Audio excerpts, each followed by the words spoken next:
o el día de hoy toca hablar de la siguiente figura de autocomposición. Terminamos las figuras de autocomposición unilaterales y directas, ¿recuerdan? La primera fue el desistimiento, que dijimos que es unilateral y directa y consiste en que el pretendiente renuncia a la totalidad de su pretensión para no pretender nunca más. ¿Estamos? Resumido. El allanamiento dijimos que es quitar obstáculos y consiste en que el resistente renuncia al obstáculo que se llama resistencia y por lo tanto acepta la pretensión que se le hace y la acata, es decir, la cumple. Ante una pretensión dame, él otorga. ¿Estamos? El allanamiento también es unilateral y directo. Cuando decimos que es unilateral se refiere a que un solo lado del conflicto lo resuelve y directo que no interviene nadie más que los sujetos en el conflicto. ¿Hasta aquí todo claro? Muy bien.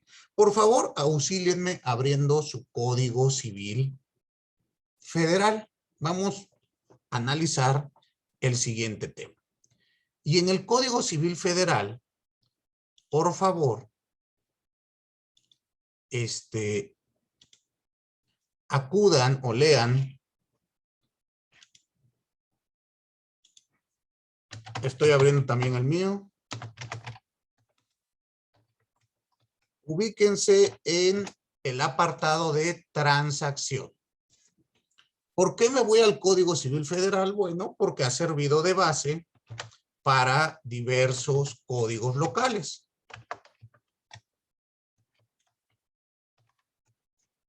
Y hay un capítulo en el artículo 2944, van a encontrar la transacción. Ahora vamos a ir, bueno, después de la explicación que haga, iremos a ver la reglamentación legal de esta figura. ¿Estamos? Entonces, ¿qué vamos a decir de la transacción? Lo primero que hay que indicar es que la transacción es una forma bilateral y directa. Es una forma de autocomposición bilateral y directa. ¿Se acuerdan del cuadrito que habíamos estado trabajando? ¿O ya no se acuerdan? Sí, profe. Sí, profe. Bueno, aquí veamos lo siguiente. Ya seguimos en el tema de la autocomposición.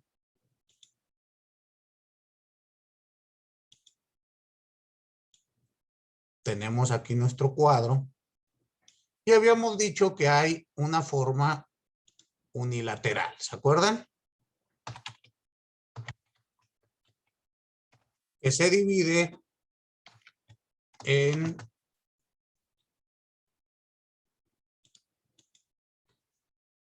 allanamiento y desistimiento. Estamos hablando de forma unilateral directa. Ahora toca ver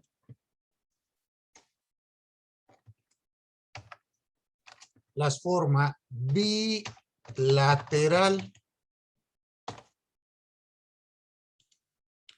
Y aquí van a tener ustedes que en la forma bilateral también se divide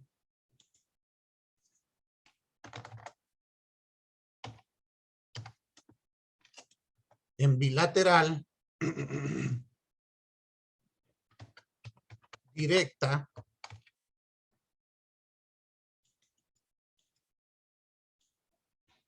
y bilateral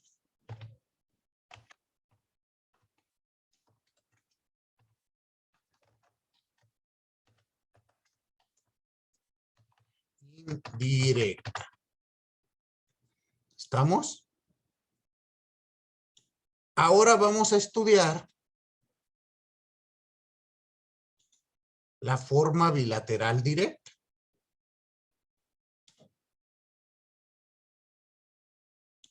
Y como ejemplo de ella está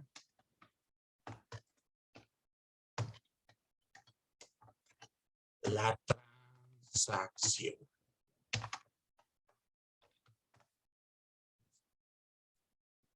¿Sí se alcanza a ver el cuadro completo? Sí, sí se ve. Sí. Muy bien. ¿Ya lo copiaron?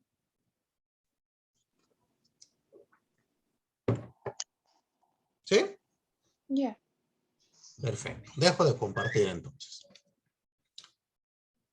Veamos entonces cómo vamos a entender a la figura de la transacción. Primero explico desde el plano de lo dogmático y ya después vamos a la reglamentación de nuestro Código Federal. Y aquí es la misma recomendación. Hay que ver en cada estado, en cada comunidad, qué ocurre. Piensen lo siguiente, si ustedes tienen un problema en la Ciudad de México que no sea de competencia federal, pues tendrán que leer el Código Civil de la Ciudad de México. ¿Estamos?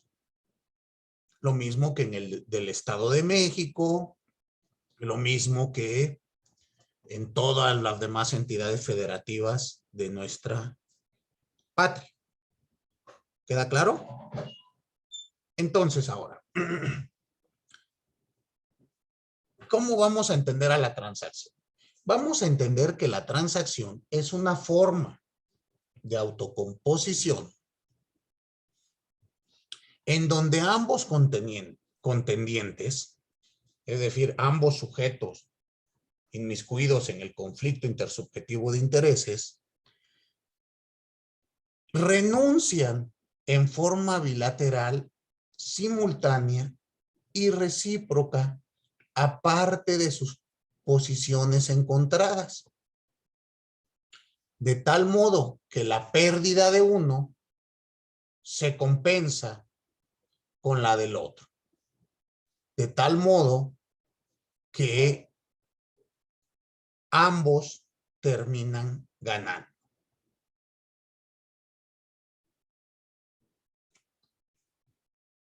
Expliquemos un poquito esto con el ejemplo que teníamos la vez anterior. Pensemos lo siguiente. Osvaldo, tengamos un conflicto intersubjetivo de interés. Yo le digo, Osvaldo, dame tu celular. ¿Qué me va a contestar? No se lo doy. No me lo da. Una pretensión. Dame, con una resistencia no te doy. Chocan respecto de un mismo objeto que se llama celular en el plano de la realidad social. Perfecto. Yo no quiero desistir de mi pretensión, es decir, yo no quiero renunciar a mi pretensión dable. Y Osvaldo no quiere allanarse, es decir, quitar su resistencia. No te doy. Pues, ¿qué nos queda? Nos queda intentar una transacción, donde yo le diría a Osvaldo, uy, Osvaldo, bueno, pero no podemos partir el teléfono porque ya no serviría, ¿o sí? Entonces, nos queda lo que conocemos normalmente como negociar. Tenemos que hacernos recíprocas concesiones y a su vez renunciar a ciertos aspectos para tratar de zanjar nuestro conflicto. Pensemos lo siguiente, yo le diría a Osvaldo, ay Osvaldo, bueno, mira, pues yo quiero el teléfono y tú no me lo quieres dar. ¿Te parece adecuado, Osvaldo? A ver, te propongo esto, tú me dices. Una opción sería que te pague el teléfono. No sé, te doy 200 pesos, tú me vas a contestar. Pues no, maestro. Bueno, es más, aunque me pague lo que valga el teléfono, no se lo puedo dar, pues porque lo necesito. O ya le tengo cariño. ¿Puede ocurrir? Sí, ¿no? Aunque me pagues lo que... Es más, aunque me pagues el doble de lo que cuesta nuevo, no te lo doy. Ok, entonces no sirvió esto. Ahí no hablaríamos de una transacción, hablaríamos de una compraventa, ¿se dan cuenta? Pero pensemos lo siguiente, esto sí es una transacción. Mira, Osvaldo, bueno, pues yo sigo queriendo el teléfono y tú no me lo quieres dar. ¿Te parece si hacemos esto? Mira, yo lo utilizo lunes, miércoles y viernes. Tú lo utilizas martes, jueves y sábado. Y los días domingos, una semana tú y una semana yo. ¿Qué te parece? ¿Cómo ves? ¿Sí te animas o no? Sí, me parece. Y dense ustedes cuenta entonces qué ocurrió aquí. Yo tenía una pretensión de tener el 100% del objeto a mi disposición 24/7. Estoy renunciando a la mitad del tiempo. ¿Están de acuerdo? Y lo mismo ocurre con Osvaldo. Osvaldo tenía una resistencia de no entregarme el teléfono 24/7 y tenerlo para él 24/7. Podría parecer que estoy perdiendo yo la mitad de la semana o que Osvaldo está perdiendo la mitad de la semana. Pero en este caso no es así. Lo que ocurre es que la supuesta pérdida que yo tengo se compensa con la pérdida de Osvaldo. Y de tal modo que ambos ganamos, porque ahora ambos utilizamos el teléfono. Hay que entender la transacción de este modo. No puede existir transacción donde no haya recíprocas concesiones. ¿Queda claro? Ahora bien, pasemos a la reglamentación en nuestro Código Federal. La transacción es un tema muy importante. Reitero, se utiliza en gran medida en los juzgados, principalmente en materia civil, mercantil, y a veces se emplea mal el nombre. Lo que nos dicen, y para que ustedes no se confundan, cuando lleguen a un juzgado les van a decir, vamos a convenir. O la autoridad les dirá, abogados, ya platicaron, convengan. Es decir, siéntense y traten de solucionar el conflicto por otra vía. Reitero, a mí no me parece adecuado que se emplee la palabra convenir, porque ya dijimos que convenio es el género. ¿Se acuerdan sus clases de Civil 1? ¿Sí ya vieron eso o no? Les pregunto. ¿O no se acuerdan ya? Yo no lo he visto. ¿Usted no lo ha visto? ¿Sí ya están llevando Civil? No. ¿No llevan Civil todavía? No. Solo obligaciones. Ajá, solo obligación. Pues Sí, yo todas las materias de civil desde acto jurídico. pues las obligaciones vienen en... Todo eso es civil. Pues eso es Civil. Ah, bueno, es que yo pensé que se llamaba civil. Pero entonces sí ya llevamos acto jurídico, obligaciones y bienes y derechos reales. Y en obligaciones, ¿no vieron esto que les estoy diciendo? Todavía no. Bueno, apenas lo estamos viendo. O sea, Ah, bueno, apenas van para allá. Muy bien. El género es para el modo normal de constituir obligaciones, pues es un contrato. El contrato es una especie de los convenios. Convenio es un acuerdo de voluntades. El contrato, de igual modo, es un acuerdo de voluntades, pero con características más específicas. Cuando ustedes les dicen convengan, pues no es desacertado, pero no es técnicamente correcto. ¿Estamos? Jurídicamente correcto. Lo que estamos realizando es un contrato. Ahora bien, ¿qué puede ocurrir? Fíjense, yo a veces les digo a mis colegas, oye, vamos a convenir cuando estamos en el proceso. Y me dicen, no, abogado, no hay manera. Y luego les repregunto, les replanteo, bueno, entonces vamos a transar. Y ahí me dicen, sí, ¿a quién? ¿A tu cliente o al mío? Cuando el verbo transar, pues no tiene la connotación coloquial que le damos, sino quiere decir hacer una transacción. ¿Sí queda claro?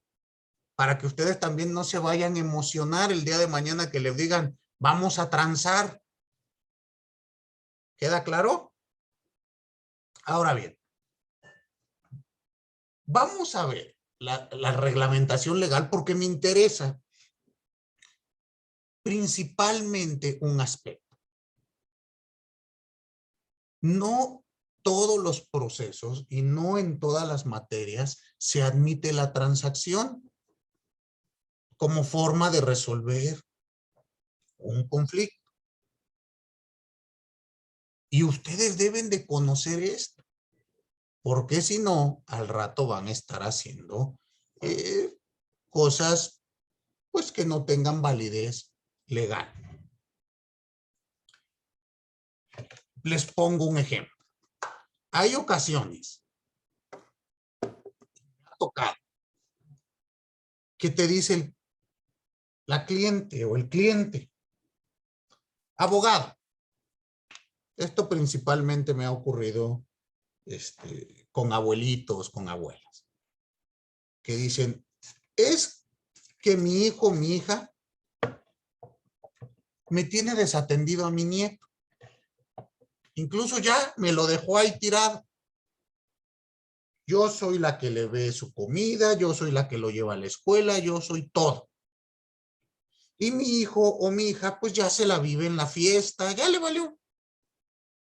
Esto obviamente no en México, en otro país, en Dinamarca. ¿Están de acuerdo conmigo? Muy bien. Y me dice la señora, vengo porque mi hija o mi hijo ya está de acuerdo en firmarme un papel donde me deje al niño. Y vengo para que usted elabore ese papel. Por lógica, ¿creen ustedes que eso se puede hacer?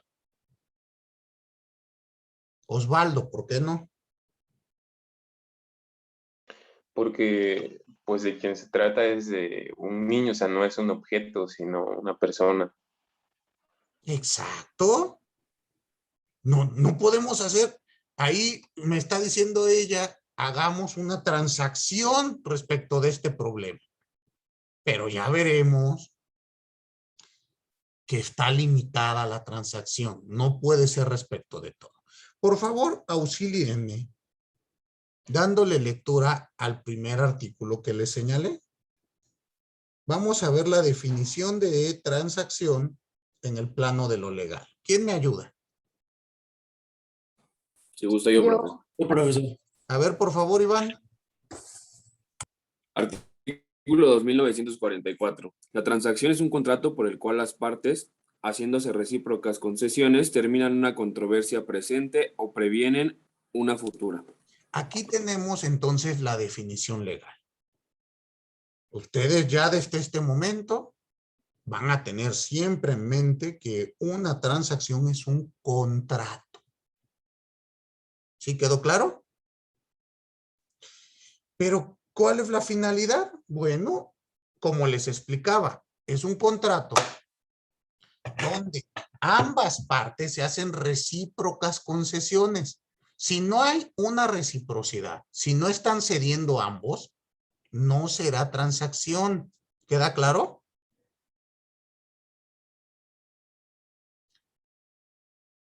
¿Y estas recíprocas concesiones para qué van a servir? ¿Para terminar una controversia presente? Es decir, Osvaldo conmigo por el celular. Pero también sirve para prevenir controversias futuras. Y así ustedes van a encontrar el día de mañana, o ustedes mismos encontrarán cuando le trabajen a empresas o le trabajen a cualquiera de sus representados, les podrán decir, oye, estás celebrando, voy a inventar, un contrato de arrendamiento. Vamos anexo a ese contrato, establecer un contrato de transacción, porque ¿qué tal si el día de mañana tienen un pleito? Y en esa transacción a futuro vamos a establecer cómo lo vamos a solucionar para no tener que irnos a un proceso largo, sino que sea más ágil para todos. Ese sería un ejemplo de una transacción a futuro para prevenir una controversia futura. ¿Quedó claro este primer artículo? Muy bien. ¿El siguiente artículo? Claro. Artículo 2945. La transacción que previene controversias futuras debe constar por escrito si el interés pasa de 200 pesos. Aquí vemos ya requisitos de forma y de validez. ¿Puede existir transacciones verbales? Sí. Pero si excede de 200 pesos, estoy hablando de una transacción a futuro, pues tendrá que ser siempre por escrito. Y ya 200 pesos, pues yo creo que ya pocas controversias no pasan de 200 pesos, ¿o sí? Es más, menos de 200 pesos van a demandar. Pues yo creo que ya ni caso tendría. Siguiente artículo, y este es interesante porque aquí vamos a ver ya las primeras restricciones a la transacción. Y entonces, ¿qué sugiero yo? Que tomen su marcador y vayan resaltando este tipo de resoluciones, este tipo de artículos. ¿Por qué? Porque van a ser importantísimos. Les va a tocar ocasiones donde para resolver un proceso les pidan hacer una transacción respecto de ciertas cosas que no se permite. Y luego se enojan porque llegan con el juez y no les aprueba su transacción. Pues si lo están haciendo respecto de cuestiones que la misma ley no permite, ¿cómo se las van a aprobar? A ver, leamos el siguiente, por favor. Artículo 2946. Los ascendientes y los tutores no pueden transigir el nombre de las personas que tienen bajo su potestad o bajo su guarda, a no ser que la transacción sea necesaria o útil para los intereses de los incapacitados y previa autorización judicial. Aquí tenemos que el tutor o el ascendente son aquellos que tienen a su favor la guarda y la custodia de un menor o de un incapaz. Entiendo que todavía no ven derecho de familia. Bueno, pues ya cuando lleguen ya sabrán estas cuestiones. Sus padres, bueno, creo que ya no tengo ningún menor de edad aquí, ¿verdad? Hace unos años, sus padres tenían respecto de ustedes la guarda y la custodia. ¿Están de acuerdo? Y por lo tanto eran sus representantes legales. Lo que nos dice este artículo es que no pueden hacer transacciones a su nombre, salvo que sea necesaria para defender los intereses de los incapacitados, previa autorización judicial. ¿Queda claro? Ahí necesitaríamos una autorización judicial, siempre que se hable de un incapaz. O pensemos, un mayor de edad que por cualquier motivo sea incapaz, es decir, que no tenga capacidad de ejercicio, que haya sido decretado en estado de interdicción, ya sea por alguna cuestión congénita, algún síndrome o alguna enfermedad. ¿Estamos? Pues su tutor podrá realizar transacciones, pero debe de hacerlo con autorización de la autoridad judicial. ¿Quedó claro? Entonces ahí tenemos una primer limitante. Si quien quiere realizar la transacción conmigo está representando a un incapaz, pues primero necesitamos la autorización. Muy bien. Siguiente artículo. 2947. Se puede transigir sobre la acción civil proveniente de un delito, pero no por eso se extingue la acción pública para la composición de la pena, ni se da por probado delito. Esto es muy importante. Y ustedes deben de tener mucho cuidado con ello. ¿Qué ocurre? ¿A qué se refiere la acción civil? La acción civil se refiere a la reparación del daño. Es válido que hagamos transacción sobre el monto del daño a reparar. ¿Queda claro? En el caso que yo les enseñé, hay daños a la propiedad. ¿Sí lo vieron? En el de los coches. Es válido que nos sentemos a decir, oye, tú dices que vale 20,000 pesos, pues te ofrezco 15. Pero lo que no se permite, y es completamente nulo, es que tratemos de hacer una transacción donde esté inmiscuida la sanción penal. Es decir, que en el contrato establezcamos, me vas a pagar 15,000 pesos y tú ya no puedes el día de mañana ir a denunciarme penalmente. Eso es nulo de pleno derecho. ¿Sí queda claro? Y esto les va a tocar tiro por viaje verlo en los juzgados. Principalmente en juzgados de lo familiar. Ustedes saben que para la Ciudad de México hay un delito que se llama delito contra la obligación alimentaria, que consiste propiamente cuando un padre, una madre, teniendo decretada una pensión alimenticia, incumple con esta obligación. No paga. Incurrirá en un delito.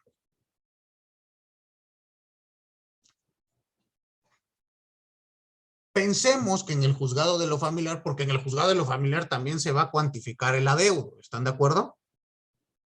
Y pensemos que se deban 10,000 pesos. El deudor y el acreedor deciden transigir. Pues no son 10, que sean 5. Ah, bueno, pues perfecto. Paguemos los 5,000 pesos y se acabó el problema. Pero dice el deudor, pero no puedes denunciarme penalmente por el incumplimiento de la obligación alimenticia. Anótenlo, por favor, que sea una cláusula más. Pues esa cláusula será nula. Terminando, firmando la transacción, recibiendo el dinero, el acreedor puede ir y denunciar penalmente, porque nada impacta uno con el otro. ¿Sí queda claro? Y esto en cualquier otra forma. Entendamos bien la reglamentación. Solamente podemos realizar la transacción respecto de la acción civil proveniente del delito, es decir, el pago del daño o del perjuicio. Pero no se va a terminar la acción pública de la imposición de la pena. y mucho menos se tiene por probado un delito. Es decir, si yo llego y le digo, aquí tengo el convenio donde él ya aceptó pagarme 5,000 pesos, pues está aceptando que incumplió la obligación alimentaria. Eso tampoco. ¿Sí queda claro? ¿Sí o no? No los veo convencidos. ¿Sí? Sí, profe. Sí, profesor. Perfecto. Veamos el siguiente artículo. Artículo 2948. No se puede transigir sobre el estado civil de las personas ni sobre la validez del matrimonio. No se puede transigir respecto de el estado civil ni la validez de un matrimonio. Aquí también se entiende, ambas son instituciones públicas donde no podemos celebrar transacciones, contratos respecto de ella. El estado civil, yo no puedo llegar y decir, ahora soy soltero, ahora soy casado, ¿estamos? Y lo mismo sobre la validez del matrimonio. El matrimonio, al ser un acto, un contrato, bueno, no un contrato, una situación de hecho que reviste una formalidad, tampoco puede quedar a la voluntad de los contrayentes si es válido o no. En dado caso que yo ya no quiera continuar en matrimonio, pues me tengo que divorciar. En dado caso que considere que mi matrimonio es nulo, lo tiene que declarar una autoridad, un juez de lo familiar. Aquí no impacta para nada la voluntad de los contrayentes. Entonces, ténganlo en cuenta porque también les van a llegar situaciones así. Muy bien. A mí me ha tocado situaciones donde hay personas que están casadas 2 o 3 veces y me dicen, pero es que ya mi primer mujer ya dice que no hay problema, ya tengo hasta, con usted venimos y hacemos un papelito donde diga que ya y que no quiere nada. No se puede. ¿Estamos? Porque a veces sus clientes les van a pedir cada cosa y ustedes deben de saber que no se puede hacer. A veces a mí me han llegado clientes con estos contratos, estos documentos, pues elaborados ahí por cualquier abogado. No sé si por ignorancia o por querer sacar 500 pesos, pero pues les tienes que decir a tu cliente, pues es que esto no sirve para nada. Muy bien, veamos el siguiente artículo. Artículo 2949. Es válida la transacción sobre los derechos pecuniarios que la declaración de estado civil pudieran deducirse a favor de una persona, pero la transacción en tal caso no importa la adquisición del estado. Muy bien, aquí hablamos de derechos pecuniarios respecto del estado civil. ¿Qué es un derecho pecuniario? Siempre que ustedes escuchen la palabra pecuniario quiere decir dinero. ¿Esto ya lo habían escuchado? Sí, profe. Perfecto. Entonces, sí es válido que hagamos una transacción respecto del dinero, de los derechos que pueda significar. Pero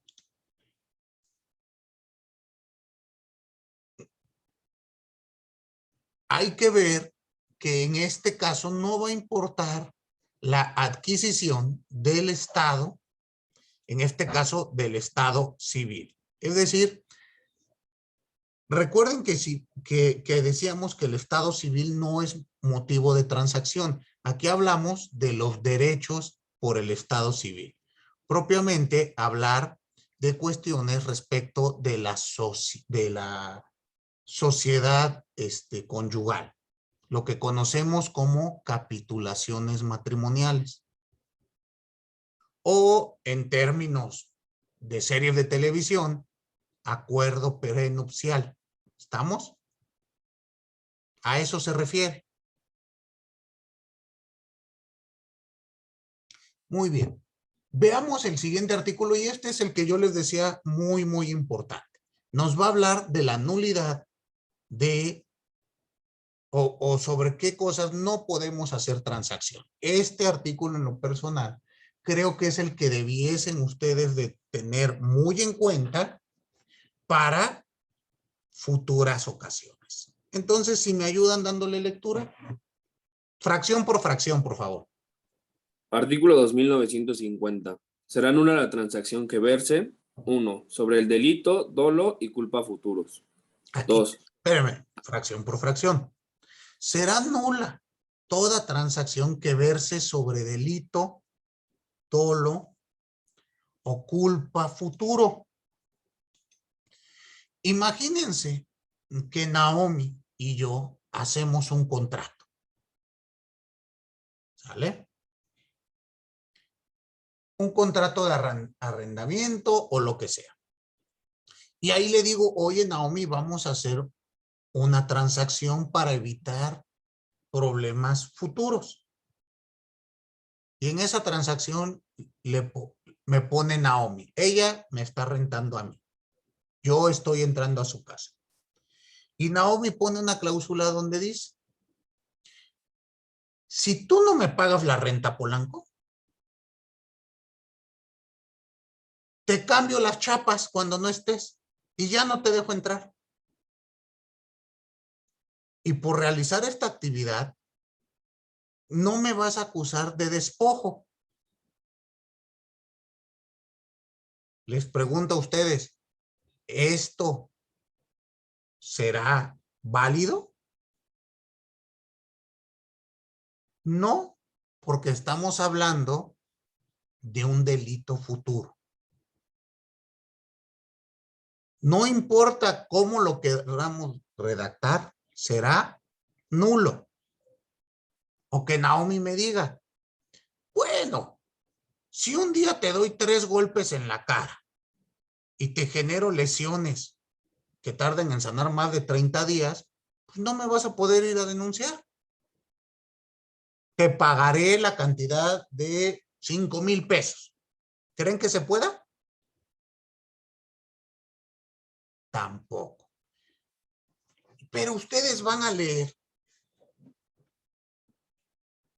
en muchos convenios una cláusula que dice, y en este acto otorga el poder más amplio.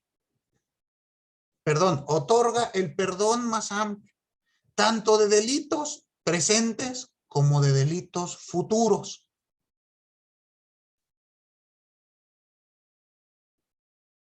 Esto obviamente no tiene ninguna validez jurídica. ¿Quedó claro y entendido? Perfecto. Siguiente fracción, por favor. Sobre la acción civil que nazca de un delito o culpa futuros. Lo mismo estamos platicando en este sentido. La acción civil, recuérdenlas, hay que entenderla como la reparación del daño.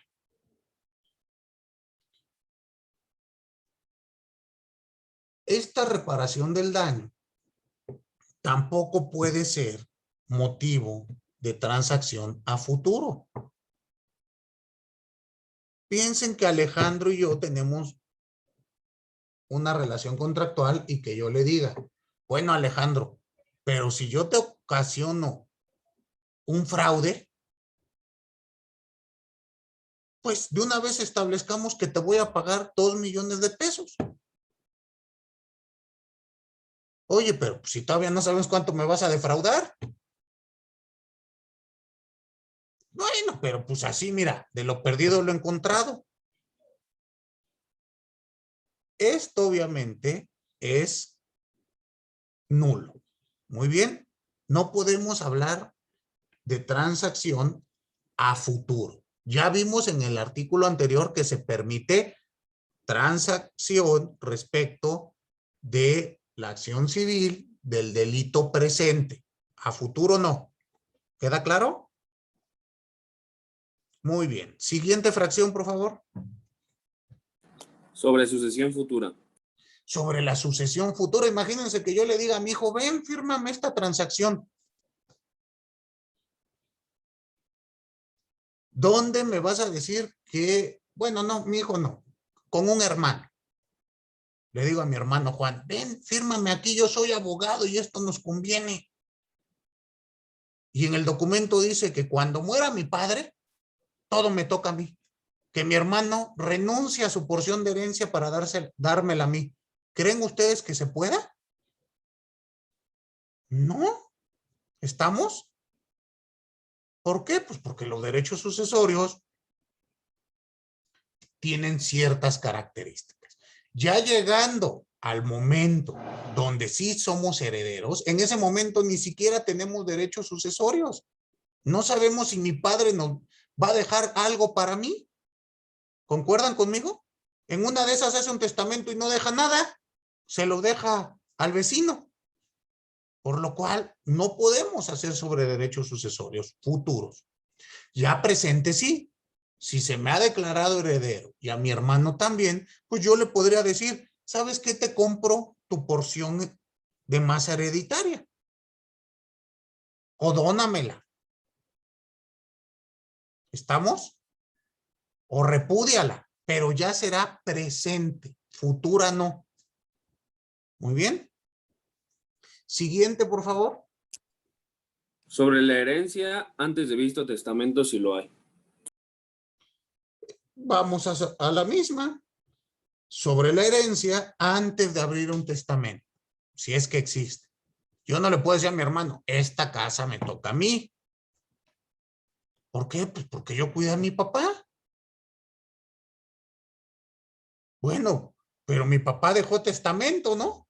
Y en el testamento dice que me lo deja a mí aunque tú lo hayas cuidado, entonces pues, ni hablar. Y esto es muy, muy común. Los temas hereditarios a veces pasan, o es muy común que pase, situaciones como las que les estoy contando. O a veces dice el hermano mayor, es que yo soy el albacea. Bueno, sí, pero ser el albacea no te vuelve dueño. Etcétera, etcétera, etcétera. Ya les tocará batallar con estas cuestiones. Todos los abogados decimos que tenemos un juicio sucesorio que le da de comer a nuestros hijos, porque los herederos no se ponen de acuerdo. Y son sucesorios que duran años y años y años y años. Y no se arreglan. Entonces tienen que entender todas estas cuestiones. A mí me ha tocado ver asuntos sucesorios. Les comento alguno que conocí cuando llegué a un despacho. Era yo pasante, yo empecé a estudiar a trabajar como en cuarto semestre. Y en ese punto llegó esta sucesión. Y hoy en día ya tengo más de 10 años titulado y no se ha resuelto esa sucesión. ¿Cómo ven? O sea, fácil, unos 13 años, ¿les gusta? Donde se han estado peleando los herederos. Y como ese, hay varios. Entonces, ustedes deben de entender, porque cada abogado que llega te comenta una solución diversa, ¿no? Y te pide A, te dice B, pero le dices, abogado, es que ese convenio no es ilegal. No lo podemos establecer. No, licenciado, ¿qué? Usted no sabe nada. Si nosotros nos ponemos de acuerdo, ya. Pues no es así. ¿Sale? Por eso tengan mucho cuidado con este artículo. Porque reitero, a veces los abogados nos enojamos porque llegamos con nuestras transacciones y el juez no nos lo aprueba. Hasta decimos, pues lo que pasa es que el juez no quiere que se arregle el asunto. No, pues tampoco nos pueden aprobar algo ilegal. Muy bien. Siguiente fracción. Sobre el derecho de recibir alimentos. Sobre el derecho a recibir alimentos.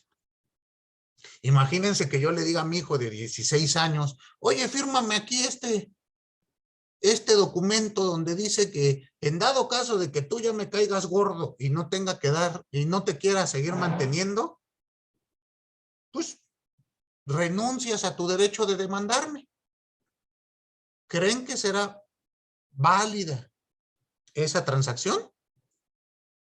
No, es nula de pleno derecho porque no se puede hacer transacción sobre el derecho a recibir alimentos. Sobre las cantidades, sí. Las cantidades adeudadas. ¿Están de acuerdo? Pero no sobre el derecho que tengo. El derecho a recibir alimentos, recuerden que es de orden público y recíproco. Quien recibe alimentos a su vez tiene la obligación de darlos. Ejemplo, mi hijo en este momento tiene derecho a recibir alimentos. Por ser menor de edad, tiene la presunción de necesitarlos. Pero el día de mañana que yo tenga una edad avanzada en la que ya no pueda valerme por mí mismo, ¿él tendrá la obligación de darme alimentos? Pues claro que sí. Y yo no puedo renunciar a ello. O no podemos hacer transacción al respecto. Pensemos que mi hijo de 40 años llega conmigo a mis 60. Me dice, papá, fírmame aquí, mira, porque si al rato ya veo que ya te voy a empezar a cafetear. Entonces, pues yo ya veo que no estás muy apto, ya veo que ya te cuesta trabajo y yo la verdad no me voy a estar preocupando por ti. Fírmame este papel. Y como sé que eres abogado, seguramente me vas a querer demandar. Entonces, fírmame este papelito donde dice que no me vas a demandar alimentos. No se puede. ¿Queda claro? Bueno, estos artículos eran los que me interesaba que leyeran. Ya después ustedes pueden seguir leyendo el resto del capítulo, que me imagino, pues cuando vean contratos, profundizarán al respecto. Pero para fines procesales, para entender esta forma de autocomposición bilateral directa, ¿ha quedado claro y entendido? Recuerden, bilateral, necesitamos que los dos sujetos se pongan de acuerdo. Por eso se vuelve bilateral. Directa, porque se hace sin la intervención de un tercero. Ustedes lo notaron. Nos sentamos y hacemos el contrato. Nada más hay que entender la reglamentación, en este caso federal, y habrá que buscarlo en los respectivos códigos locales. ¿Qué les adelanto? Los códigos locales retoman en un 90% lo que acabamos de leer. Por eso estudiamos el Código Federal. ¿Quedó claro? Perfecto. ¿Dudas? ¿Ninguna? Muy bien. Pues, ¿qué tema continúa? Continúa a hablar de los medios de autocomposición indirecta. Pero ya no nos da tiempo el día de hoy. Entonces, para el día lunes, vamos a iniciar con los medios de autocomposición indirecta. Es decir, que necesitan, bueno, que en ellos interviene un tercero. Los que hemos visto son los medios de autocomposición directos. ¿Sí quedó claro? Perfectísimo. Bueno, pues no me resta más que agradecerles a todos y a todas su participación y asistencia el día de hoy. Desearles un excelente fin de semana. Descansen y nos vemos el día lunes. Muchísimas gracias. Hasta luego. Hasta el lunes, Gracias. maestro. Hasta luego, profe. Sí, cuídese. Gracias. Nos vemos. Hasta Bonito luego, fin de semana, profesor. profe. Igualmente, hasta luego.